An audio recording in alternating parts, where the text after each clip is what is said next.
Buenas tardes, Padre Obispo. Buenas tardes, Sor Cristina. ¿Cómo se encuentra? Muy bien, gracias a Dios. Llegamos avanzando. A la mitad de la semana. Eso es así. Día de San José dedicado, ¿verdad? Y esta mañana usted celebraba la misa votiva en honor a San José, en este año de él, ¿verdad? Dedicado a él para que nos continúe explicando, enseñando, diciéndonos y haciendo camino juntos. Eso es. El hombre, el santo de los pequeños detalles, de los pequeños gestos, que ayuda y favorece el caminar de nuestra fe. También estamos en junio, mes del corazón de Jesús, que próximamente estaremos celebrando su fiesta, mes de los padres, así que un mes para seguir celebrando en esa presencia también del Señor. Oramos pues al Espíritu Santo que nos asista y nos ayude en este diálogo que vamos a sostener en este atardecer. Ven, Espíritu Santo. Purifica la iglesia. Renuévala, impúlsala. Transfórmala, únela. Para poder responder a la misión. Amén. Santa María de Guadalupe. Ayúdanos a ser discípulos misioneros. San José. Ayúdanos a ser discípulos misioneros. San Juan Diego. Ayúdanos a ser discípulos misioneros. Beato Carlos Manuel. Ayúdanos a ser discípulos misioneros. Bien, nos encontramos en la tercera parte del Catecismo de la Iglesia Católica, ¿verdad? Esta tercera parte trata de la vida en Cristo y nos encontramos en la primera sección sobre la vocación del hombre, la vida en el Espíritu. Esta tercera parte tiene 8 artículos que estamos poquito a poco compartiendo con todos ustedes. Ya dentro de estos artículos, en este primer capítulo sobre la dignidad de la persona humana, hemos visto el hombre a imagen de Dios, nuestra vocación a la bienaventuranza. En el día de ayer estuvimos viendo la libertad del hombre, el artículo 3, y ya hoy estaremos entonces compartiendo con ustedes el artículo 4, la moralidad de los actos humanos. ¿Qué es la moralidad? Pues es el conjunto de costumbres y normas que se consideran buenas para dirigir o juzgar el comportamiento de las personas en una comunidad. Tiene que ver con el comportamiento, con esos actos, ¿verdad? Importante ir definiendo un poquito las palabras porque a veces las decimos pero no las definimos y nos podemos confundir. Tras un juicio de conciencia, son calificables moralmente. ¿Son buenos o malos? Actos humanos realizados libremente tras un juicio, es decir, tras una decisión, entonces son calificados buenos o malos moralmente. Vamos a ver ahora las fuentes de la moralidad. La moralidad de los actos humanos depende del objeto elegido, del fin que se busca o la intención, de las circunstancias de la acción. El objeto, lo que deseo, el fin que busco, esa intención y sobre todo las circunstancias que rodean la acción. El objeto, la intención y las circunstancias forman las fuentes o elementos constitutivos de la moralidad de los actos humanos. Ahora se procede a definir qué es el objeto. El objeto elegido es un bien hacia el cual tiende deliberadamente la voluntad. Un bien hacia el cual tiende la voluntad, es decir, mi decisión. Es la materia de un acto humano. El objeto elegido especifica moralmente el acto del querer. Quiero tal cosa. Según que la razón lo reconozca y lo juzgue conforme o no conforme al bien verdadero. Quiero un vaso de agua, pero si le quito el suyo, ahí empezaríamos entonces un litigio, ¿verdad? Una lucha. Entonces volvamos a leer eso porque es importante. ¿Cómo no? El objeto elegido especifica moralmente el acto del querer, según que la razón lo reconozca y lo juzgue conforme o no conforme al bien verdadero. Bien verdadero, lo que nos une a ambos, conforme o no conforme. Las reglas objetivas de la moralidad enuncian el orden racional del bien y del mal, atestiguado por la conciencia. Un orden que es racional, o sea, dentro de la razón. No puede ser una cosa usando palabras así como loca. No, tiene que tener un orden que lo atestigua la conciencia, lo asume. Frente al objeto, la intención se sitúa del lado del sujeto que actúa. Segundo aspecto a definir, la intención se sitúa del lado del sujeto que actúa. La intención, por estar ligada a la fuente voluntaria de la acción y por determinarla en razón del fin, es un elemento esencial de la calificación moral de la acción. Volvemos al vaso de agua, porque quiero agua, tengo sed. Entonces, ¿vamos a qué? A situarla del lado del sujeto, necesito agua. La intención puede estar ligada a la fuente de la voluntaria de esa acción, quiero hacerlo libremente. Y por determinar en razón del fin. ¿Para qué? Para calmar mi sed. Y eso es importante, básico, porque es un elemento esencial en la hora de calificar la acción. El fin es el término primero de la intención y designa el objetivo buscando en la acción. Buscado en la acción. El agua, ¿para qué la busco? Para calmar mi sed. Sí. Entonces eso, ¿cómo lo voy a hacer? A través de un acto de decisión. ¿Pero cómo? ¿Haciendo daño al otro o buscando el equilibrio? La intención es un movimiento de la voluntad hacia un fin. Intención, quiero, deseo, busco. Mira al término del obrar. Calmo mi sed. Apunta el bien esperado de la acción emprendida. Me siento libre de la sed. No se limita a la dirección de cada una de nuestras acciones tomadas aisladamente, sino que puede también ordenar varias acciones hacia un mismo objetivo. Puede orientar toda la vida hacia el fin último. Y ahora pone un ejemplo. Un servicio que se hace a alguien tiene por fin ayudar al prójimo. Te llevo un vaso de agua. Estoy con el agua. Pero puede estar inspirado al mismo tiempo por el amor de Dios como fin último de todas nuestras acciones. El que debe beber a un vaso de agua por mí. Si nos dejamos guiar por la palabra, ¿verdad? Por la palabra.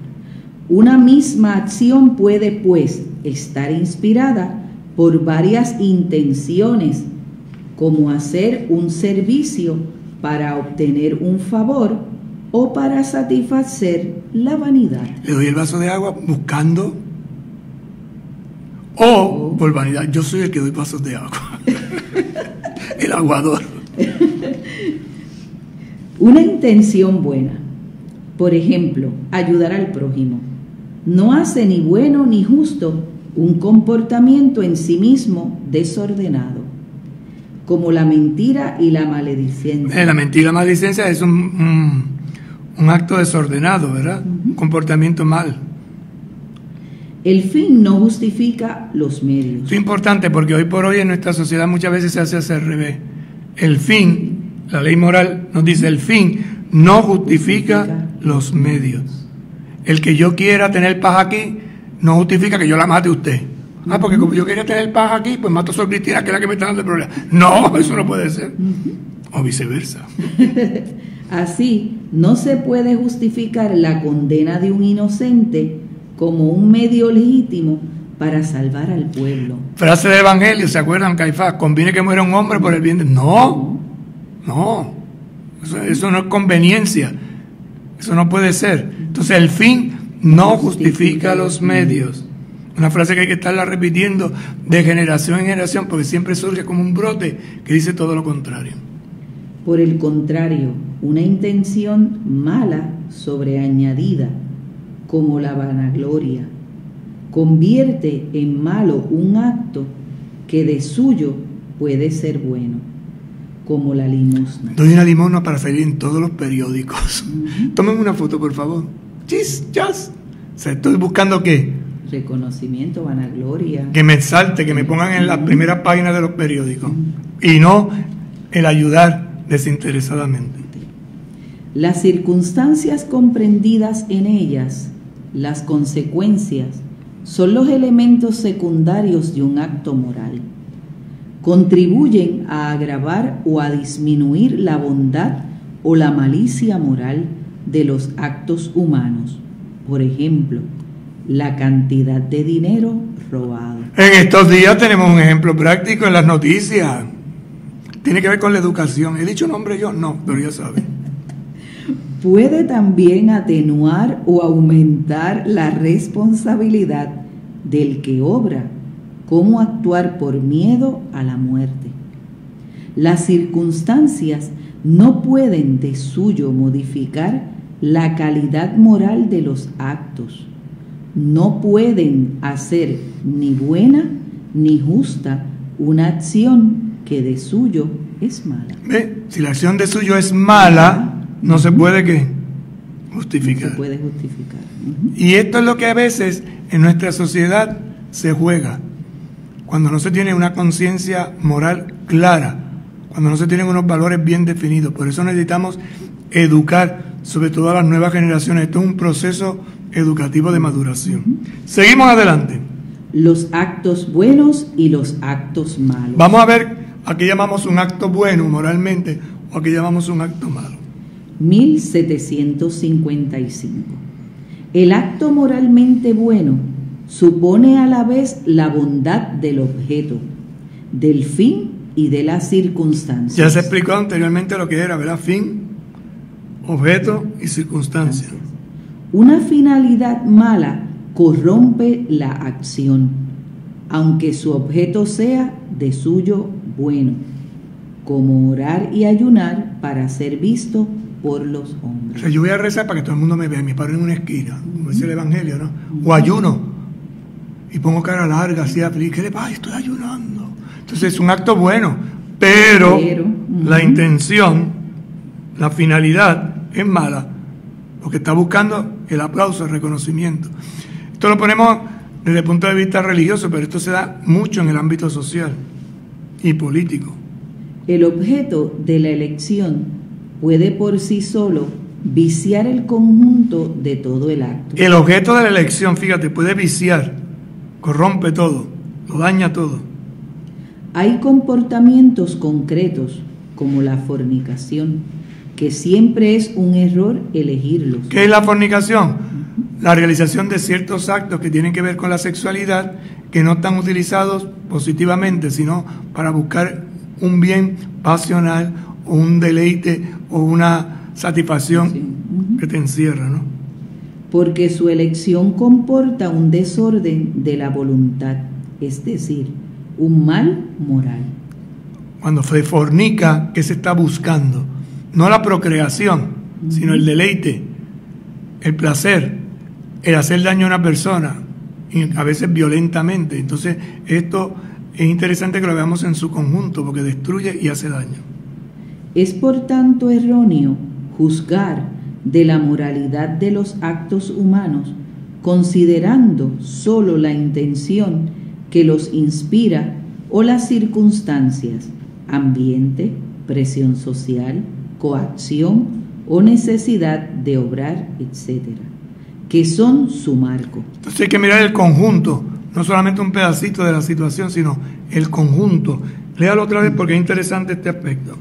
Es por tanto erróneo juzgar de la moralidad de los actos humanos. Juzgar de la moralidad de los actos humanos, considerando solo la intención que los inspira o a las circunstancias, ¿verdad?, que son su marco. Y en eso nos pone un ejemplo, ¿verdad? Ambiente, presión social, coacción o necesidad de obrar. Hay actos que por sí y en sí mismos, independientemente de las circunstancias y de las intenciones, son siempre gravemente ilícitos. Gravemente, y va a poner unos ejemplos concretos.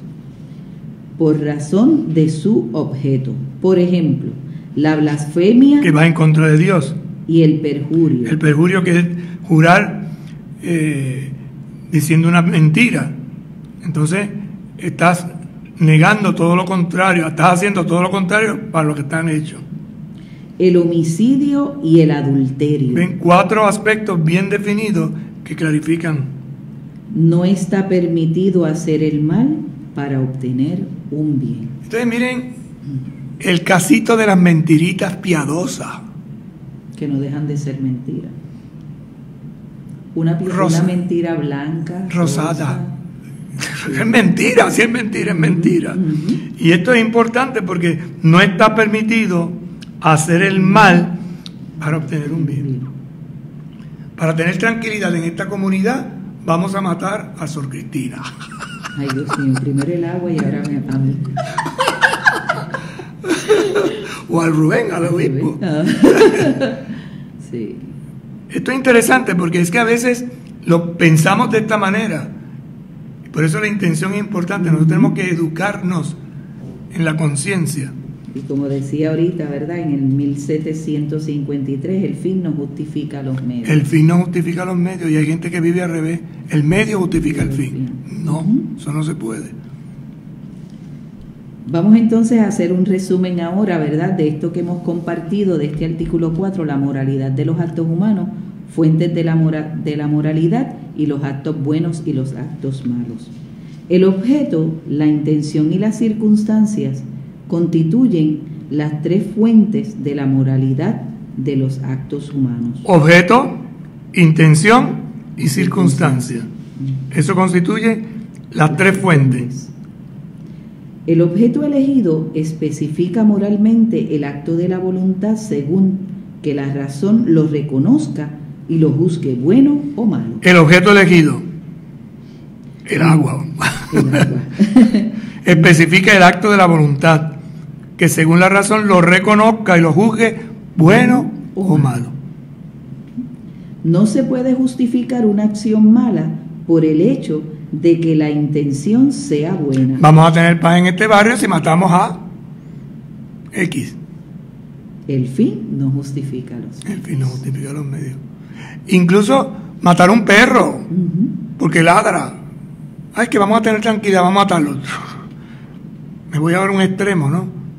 Porque tiene que ver con la ecología, que estos casos también se dan, o el sufrimiento que le hacemos a las personas. Cuidado, el fin no justifica los medios. El acto moralmente bueno supone a la vez la bondad del objeto, del fin y de las circunstancias. Un acto moralmente bueno, por lo tanto, tiene 3 elementos: bondad del objeto, el fin y de las circunstancias que lo rodean. Si no se dan uno de esos complementos, no es bueno. Hay comportamientos concretos cuya elección es siempre errada, porque ésta comporta un desorden de la voluntad, es decir, un mal moral. No está permitido hacer un mal para obtener un bien. Y se vuelve a insistir en lo mismo: no está permitido hacer un mal para obtener un bien. Esto es interesante porque recuerden que estamos formando la conciencia. ¿Cómo formamos la conciencia de las nuevas generaciones? A veces con una permisividad, con un laxismo grandísimo. Y hay que tener mucho cuidado. Pausamos y en breve.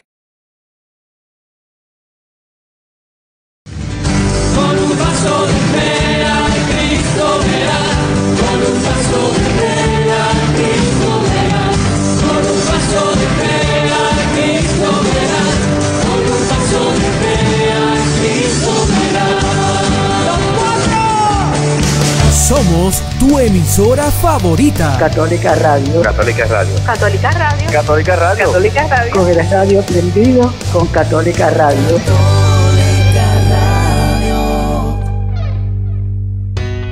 Ante las dificultades de la vida, siempre hay un nuevo día para comenzar. Te saluda Manuel Vega y te invito a que me escuches de lunes a viernes de 6 a 7 de la mañana. Música, reflexión, mensajes positivos, salmos y el evangelio del día. Para que comiences el día positivo y en contacto con Dios. Impulsa tus mañanas con Manuel Vega. Lunes a viernes de 6 a 7 de la mañana. Por Católica Radio 88.9 FM y 89.1 FM. Y por el internet catolicaradiopr.com. La Catedral Nuestra Señora de Guadalupe y Católica Radio te ofrecemos el horario de las misas transmitidas desde el estacionamiento de la Pontificia Universidad Católica de Puerto Rico los fines de semana. Sábados a las 4 de la tarde, domingos a las 8 de la mañana y 5 de la tarde. Escúchalas por el 88.9 y 89.1 FM. Y las puedes ver por la plataforma de Facebook Live de Católica Radio.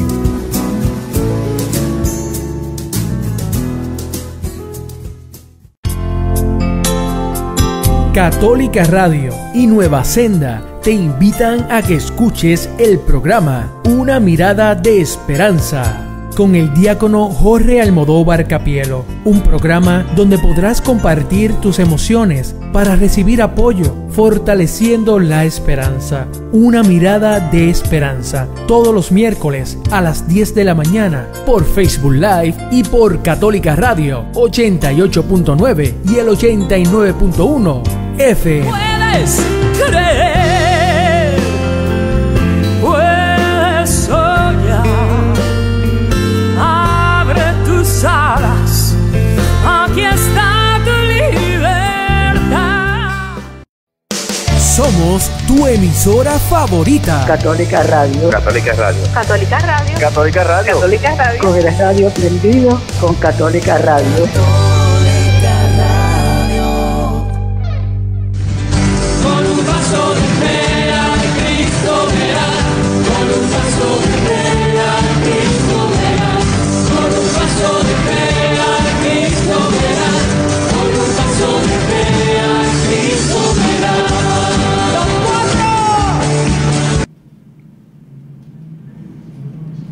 Bien, continuamos compartiendo con ustedes el Catecismo de la Iglesia Católica en esta tercera parte, la vida en Cristo. Estamos en esta primera sección sobre la vocación del hombre y la vida en el Espíritu. Y estábamos compartiendo en el segmento anterior el artículo número 4, la moralidad de los actos humanos, ¿verdad?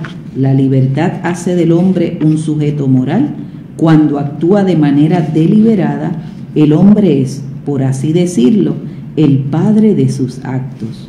Los actos humanos, es decir, libremente realizados tras un juicio de conciencia, son calificables moralmente, son buenos o malos. Y aquí veíamos entonces las fuentes de la moralidad y los actos buenos y los actos malos. Estamos mirando la moralidad de los actos humanos y vimos entonces las fuentes de esa moralidad y vimos también actos buenos y actos malos. Vamos a ver ahora la moralidad de las pasiones y qué se entiende por pasión. Bueno, este es el artículo 5 y a partir del número 1762. La persona humana se ordena a la bienaventuranza por medio de sus actos deliberados, las pasiones o sentimientos que experimentan, puede disponerla y contribuir a ello. Aquí vamos a ver una palabra que puede tener una ambivalencia, ¿no? Porque puede decir una pasión es algo que me mueve, que me motiva, que me empuja, y puede ser positiva o puede ser negativa. Vamos a ver entonces, la persona humana, recuerden que estamos hablando de la persona humana, de su dignidad, se ordena a la bienaventuranza, se ordena al bien, eso es lo que significa la felicidad, en otras palabras, por medio de sus actos deliberados. Actos deliberados son actos que yo decido. Entonces las pasiones o sentimientos que experimenta, puede disponerla y contribuir a ella. Puede disponerme, puede contribuir a que yo llegue a ser verdaderamente feliz, porque el hombre, el ser humano, la mujer, ha sido creado para ser feliz. Vamos a ver ahora pasiones, definición. El término pasiones pertenece al patrimonio del pensamiento cristiano. Esto es una palabra cristiana. Los sentimientos o pasiones designan las emociones o impulsos de la sensibilidad que inclinan a obrar o a no obrar en razón de lo que es sentido o imaginado como bueno o como malo. Vamos a leerlo otra vez, porque esto es interesante. Fíjense que hay que ir pasito a pasito y tratando de ver si la definición que yo tengo está acorde con la enseñanza de la iglesia. Por eso conviene de vez en cuando sentarse en uno y leer y decir, bueno, esto que yo pienso está acorde con la doctrina, porque el mundo nos bombardea, es lo que el Papa llama la mundanidad, y esa mundanidad nos va cambiando muchas veces la manera de pensar, y hay que tener ojo al pillo. Dice, el término pasiones pertenece al patrimonio del pensamiento cristiano. Entonces hay un pensamiento cristiano, usted como cristiano tiene un lenguaje, y esta palabra pasión entra dentro de ese patrimonio. ¿Cómo se explica? Los sentimientos o pasiones designan las emociones. ¿Qué es una emoción? Algo que puedo expresar, que puedo ay, sentir. me siento tan bien, estoy tan feliz, ay, me siento mal. Estoy triste. O un impulso. ¿De qué? De la sensibilidad que inclinan a obrar o a no obrar en razón de lo que es sentido o imaginado como bueno o como malo. Sensibilidad, y esto también hay que educarlo, porque a veces uno es insensible. La indiferencia, por ejemplo, nos hace insensibles. Y hay gente que está pasando hambre al lado de uno y uno lo mira y dice, bueno, hay un enfermo y uno no lo atiende. Le da, bueno, es que yo no siento ni padezco, no tengo sensibilidad, no tengo sintonía, ¿verdad? Como bueno o mal, o malo. O a no obrar en razón de lo que es sentido o imaginado como bueno o malo. Entonces, a obrar o no obrar. Esas acciones son interesantes, porque me van a definir el tipo de persona que soy. Cuando uno le dice, tú si bien eres indiferente, es una afirmación muy fuerte. Es fuerte. Insensible. O sea, son de las palabras. Inconsciente. Entonces, no es lo mismo ser una persona consciente, sensible, a una persona inconsciente, insensible, indiferente, te da lo mismo. ¿Cómo puede ser? El Apocalipsis lo dirá como una palabra más dura, ¿no? Porque ni eres. ¿En el qué, padre? ¿Puedes repetir? Apocalipsis. Porque no eres ni frío ni caliente, te vomito, eres tibio. Entonces, como ni fu ni fa. Como la lectura ayer, sí o no. Que tú sí seas sí, que tú no seas no. Tiene que estar definido. Las pasiones son componentes naturales del psiquismo humano. Es decir, del alma, de la interioridad. Constituyen el lugar de paso y aseguran el vínculo entre la vida sensible y la vida del espíritu. Ya te queda un paso, ¿no? En la medida en que soy sensible, avanzo a lo espiritual, a un grado superior. Me va llevando. Nuestro Señor señala al corazón del hombre como la fuente de donde brota el movimiento de las pasiones. Vamos a buscar ese texto del Evangelio porque es muy interesante. Es San Mateo, capítulo 7, verso 21. Mientras lo busca, hermana, vamos leyendo, ¿verdad? Y repetimos esto para que lo veamos a la luz de la palabra. Las pasiones son componentes naturales del psiquismo humano. Constituyen el lugar de paso, es decir, que es un lugar de paso, y aseguran el vínculo entre la vida sensible, lo que se toca, lo que se palpa, y la vida del espíritu, porque el ser humano es materia y espíritu. Nuestro Señor, Jesús, por supuesto, señala al corazón del hombre, no como órgano que bombea, sino como lo que es en su persona, como la fuente, manantial, de donde brota el movimiento de las pasiones. ¿Qué dice San Mateo? San Mateo dice en el capítulo 7, versículo 21, no todo el que me diga Señor, Señor, entrará en el reino de los cielos, sino el que haga la voluntad de mi Padre del cielo. Léalo otra vez. No todo el que me diga Señor, Señor. Labio, oración, palabrita, no vale. Sino entrará en el reino de los cielos, sino el que haga la voluntad de mi Padre del cielo. El que cumpla, el que haga, el que realice la voluntad del Padre del cielo. Ese Padre del cielo nos está invitando a la fraternidad, nos está invitando a la misericordia, nos está invitando a ¿qué? A sentirnos hijos, hermanos y herederos. Esa es la bienaventuranza. Las pasiones son numerosas. Numerosas, son montones. Las más fundamentales es el amor que la atracción del bien despierta. Entonces, el amor es la fundamental. El amor es el imán que atrae, que despierta el bien. Una persona que ama, despierta el bien. Hará el bien. Si no ama, si odia, despierta el mal. El amor causa el deseo del bien ausente y la esperanza de obtenerlo. Deseo ardiente, ¿verdad? Y además es un bien ausente. Pero no lo tengo todavía, pero tengo la esperanza que lo voy a obtener. Este movimiento culmina en el placer y el gozo del bien poseído. Que no tiene que ver simplemente con las acciones que se desvían. Por ejemplo, la fornicación es un placer y un gozo desviado, pero es un placer y un gozo positivo. Es el que se da entre los esposos, que al entregarse mutuamente procrean vida. Entonces, un acto de unión matrimonial no es fornicación, porque está buscando el bien de ambas personas y, lógicamente, la fecundidad. La fecundidad, es correcto, no simplemente el placer o el deleite. La aprehensión del mal causa el odio, la aversión y el temor ante el mal que puede sobrevenir. Este movimiento culmina en la tristeza a causa del mal presente o en la ira que se opone a él. Fíjate cómo cambia, ¿no? Mientras que el amor atrae, desarrolla, hace disfrutar, el mal causa odio, la aversión y el temor ante el mal que puede sobrevenir. Y este movimiento culmina en la tristeza a causa del mal presente o en la ira que se opone a él. Tristeza. Cuando una gente triste es señal de que Dios no habita en su corazón, porque el espíritu es alegría, es gozo, es amor que se da en plenitud.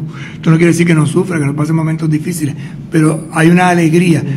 Decía San Antonio María Claret, la tristeza es como la polilla que se come la madera. Usted ve una puerta buenísima, pero si se la comió por dentro, la toca y se cae a canto. Amar es desear el bien a alguien. Lo cantamos muchas veces, ¿verdad? Amar es entregarse olvidándose de sí. Los demás afectos tienen su fuerza en este movimiento original del corazón del hombre hacia el bien. Es decir, el amor es la fuente, lo demás viene por añadidura. Solo el bien es amado. Solo el bien es amado. Una frase hermosísima de Santo Tomás de Aquino. Solo el bien es amado. El mal no se ama, el mal te destruye. Y el bien supremo es Dios, porque todos tendemos hacia Él. Las pasiones son malas si el amor es malo, buenas si es bueno. ¿Qué es la pasión? La energía, la fuerza. Si hay amor en esto que hacemos para ayudar, eso es bueno, pero si es todo lo contrario, de hacer daño, hay un libro por ahí que se llama Te amo pero te odio. Y hay gente que tiene unos sentimientos encontrados. Y esto es terrible porque entonces viven una manera esquizofrénica, divididos interiormente, y no pueden ser felices. Y estas frases están tomadas de San Agustín, ¿verdad?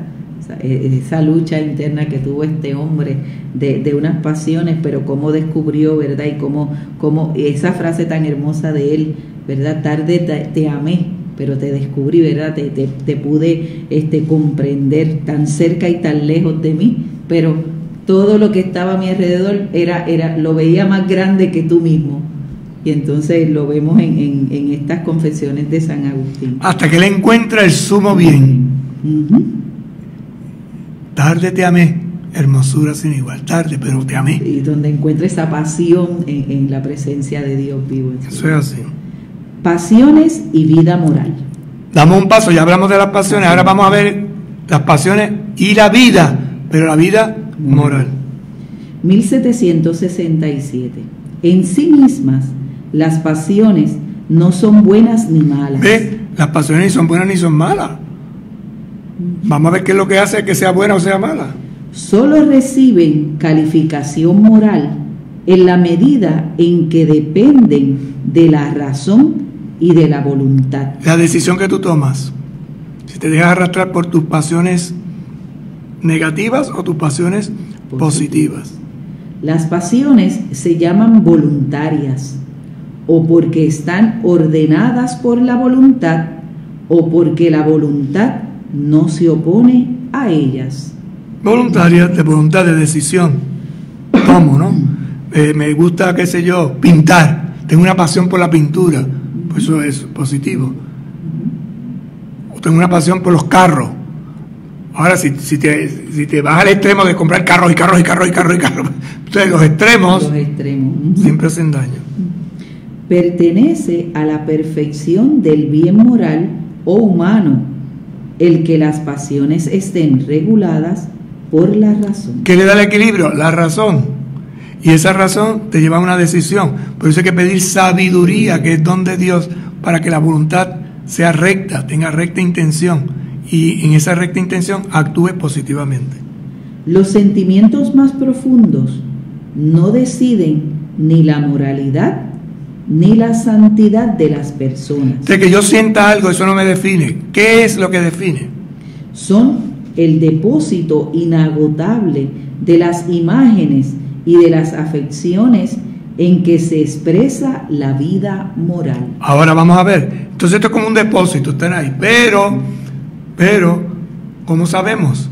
¿Cómo decidimos? ¿Cómo tomamos la decisión correcta? Nos dirá. Las pasiones son moralmente buenas cuando contribuyen a una acción buena. ¿Y malas? Y malas en el caso contrario. Me gusta comer, tengo una pasión por comer bien, pero claro, si esa pasión se convierte en un desorden, lo contrario a la buena comida es la gula, porque como desordenadamente. Y no tengo control. No tengo control. La lujuria es lo mismo, el amor, en la entrega, pero si me voy a los extremos, entonces lo que es una sexualidad equilibrada se convierte en lujuria. El descansar es bueno, pero si me hago un vago, entonces cae en la pereza. ¿Ves? Eso es lo que llamamos los 7 pecados capitales. Entonces dice, pero es que comer es bueno. Pues claro que es bueno, ¿quién dice que no? Pero si tú eso lo exageras y te conviertes en un glotón, pues entonces... Y si ya sabes que estás lleno, ¿verdad? Si ya sabes que estás lleno y que no puedes ya meterle nada más al cuerpo, pues porque sigues comiendo y después estás sufriendo las consecuencias de... Eso es gula. Eso es gula. Pereza, descansar, pero si no hago nada en todo el día, ay, es que estoy tan cansado, o estás enfermo o eres un vago. La pereza, y así sucesivamente, ¿verdad? La voluntad recta bien y a las bienaventuranzas los movimientos sensibles que asume. Otra vez. La voluntad recta ordena. Voluntad recta. Eso es lo que llamamos recta intención, ordena al bien. Y a la bienaventuranza los movimientos sensibles que asume. Movimientos sensibles, la felicidad. Acuérdense que aquí bienaventuranza está hablando de la felicidad. Esos movimientos que tú asumes. ¿Por qué? Porque tu voluntad es recta, está ordenada al bien. Entonces, si se ordena al bien, soy feliz. La voluntad mala sucumbe a las pasiones desordenadas y las exacerba. Las emociones y los sentimientos pueden ser asumidos en las virtudes o pervertidos en los vicios. Veíamos ahorita un ejemplo, ¿verdad? Las virtudes, el equilibrio. ¿Qué dan las virtudes? Un equilibrio. La virtud de la esperanza, la virtud de la continencia, y así sucesivamente. Ese equilibrio te ayuda a ser una persona balanceada, a una persona de tener recta intención. Y esta recta intención está fundamentada siempre en la búsqueda del bien, de la felicidad, pero no exagerando o perdiendo el equilibrio. El equilibrio, valga la redundancia. En la vida cristiana, el Espíritu Santo realiza su obra movilizando todo el ser, incluidos sus dolores, temores y tristezas, como aparece en la agonía y la pasión del Señor. Por lo tanto, ¿qué hace el Espíritu Santo? Una obra de movilizar. Esa obra de movilizar es lo que llamamos el equilibrio. Y por eso es incluyendo sus dolores, temores y tristezas. Como sucede, y pone ejemplo el Maestro a Jesús en su pasión. Cuando se vive en Cristo, los sentimientos humanos pueden alcanzar su consumación en la caridad y la bienaventuranza divina. Entonces, vivir en Cristo nos lleva a tener los mismos sentimientos de Cristo Jesús. Tener los mismos sentimientos de Cristo Jesús es el equilibrio, es el balance que nos da por la vida en el Espíritu. Cristo nos ha dado su Espíritu para nosotros poder seguir adelante, avanzar sin miedo.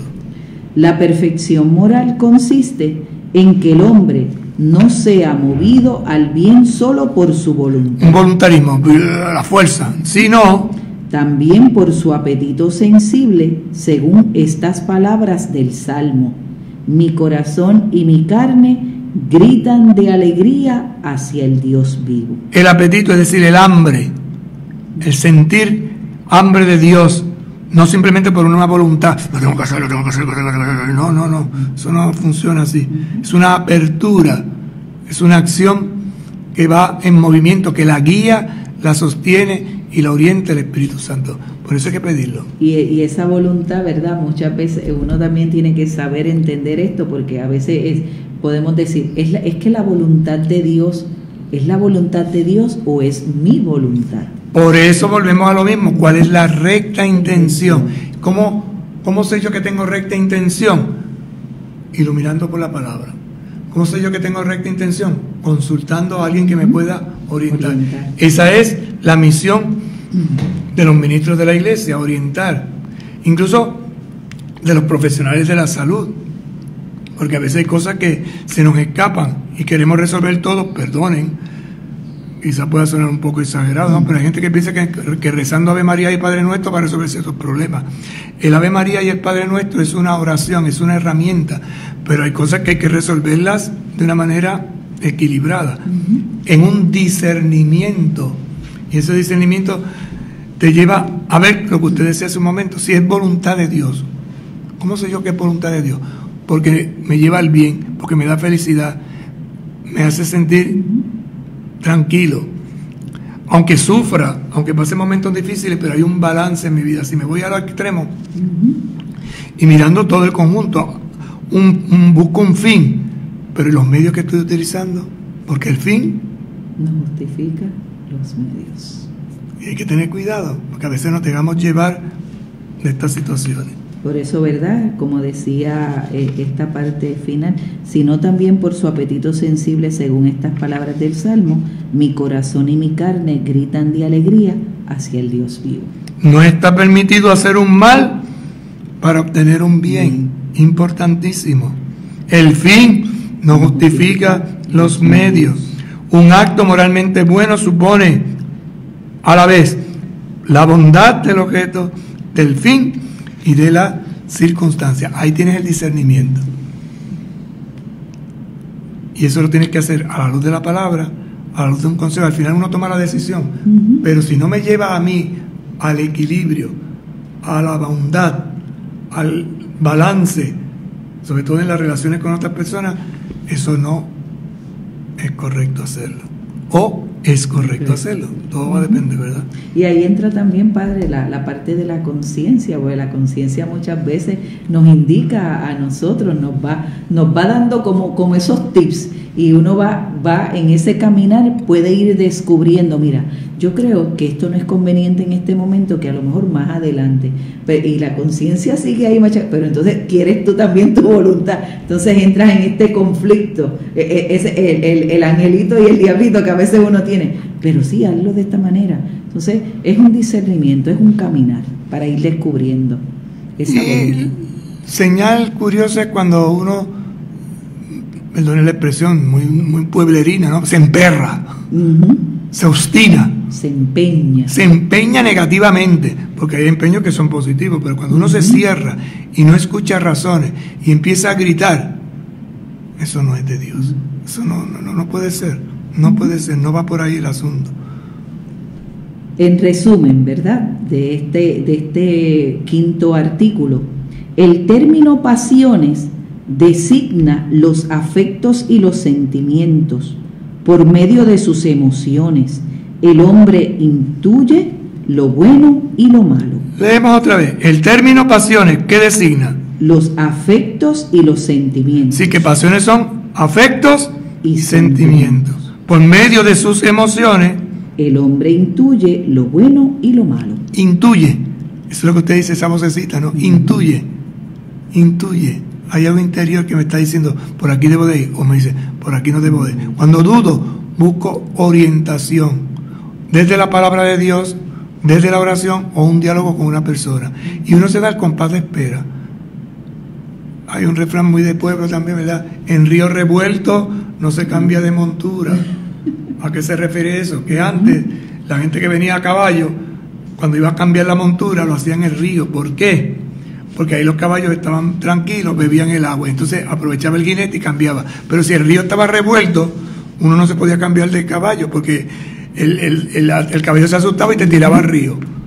Y de ahí viene la frase, en río revuelto no se cambia de montura. Y así pasa lo mismo. No tomes decisiones cuando no estés claro, espera el momento oportuno. Y en tiempos de crisis y de coraje tampoco se toman decisiones. Ya decía San Ignacio, no se hacen mudanzas. Ejemplos eminentes de pasiones son el amor y el odio, el deseo y el temor, la alegría, la tristeza y la ira. Ahí tiene unos ejemplos eminentes, clarísimos, ¿no? Pasión, odio, deseo, temor, alegría, tristeza e ira. Analiza eso, míralo en tu vida. ¿Tienes ira? ¿Por qué tienes ira? ¿Qué es lo que te está haciendo? ¿Sientes amor? ¿Por qué sientes amor? Sí. Son afectos y son sentimientos.